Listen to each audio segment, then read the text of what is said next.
Excellencies, ladies and gentlemen, I thank the government of France and the Kingdom of Saudi Arabia for organising this international conference on the implementation of the two-state solution. We are here today with our eyes wide open, fully aware of the challenges before us.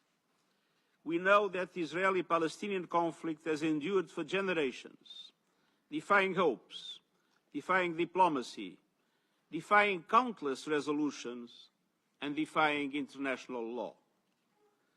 We know that the conflict continues to take lives, destroy futures, and destabilize the region and our world.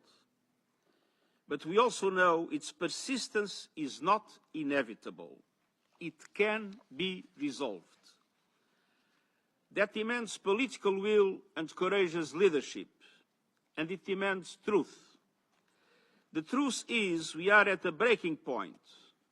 The two-state solution is farther than ever before. Excellencies, nothing can justify the horrific 7 October terror attacks by Hamas and the taking of hostages, both of which I have repeatedly condemned.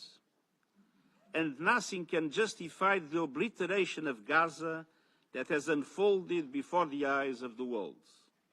The starvation of the population, the killing of tens of thousands of civilians, the further fragmentation of the occupied Palestinian territory, the relentless expansion of settlements, the surge in settler violence against Palestinians, the demolition of homes and forced displacement of populations, the changes to demographics on the ground, and the absence of any credible political solution.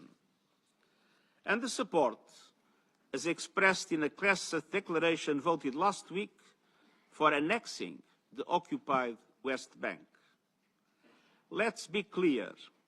The creeping annexation of the occupied West Bank is illegal. It must stop.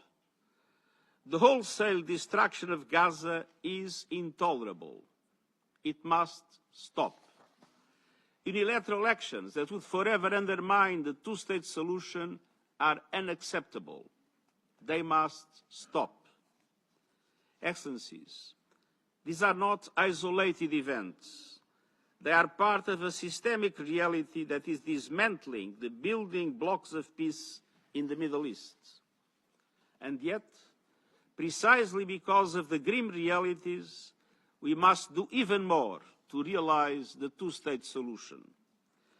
Today's conference is a rare and indispensable opportunity. We must ensure that it does not become another exercise in well-meaning rhetoric. It can and must serve as a decisive turning point, one that catalyzes irreversible progress towards ending the occupation and realizing our shared aspiration for a viable two-state solution.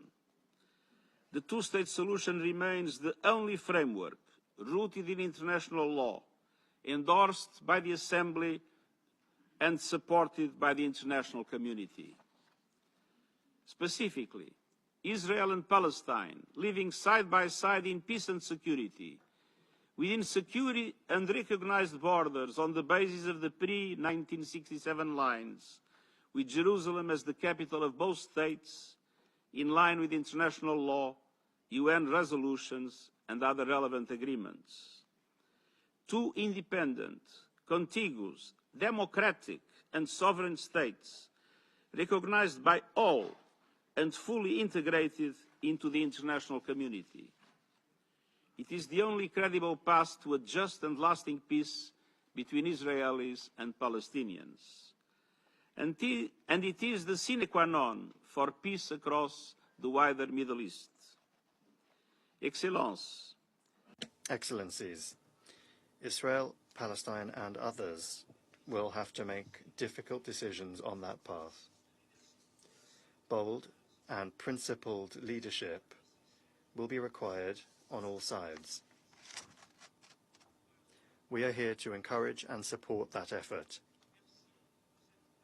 Thank you for coming together to advance this essential cause for the people of Israel, Palestine, and all humanity. Thank you.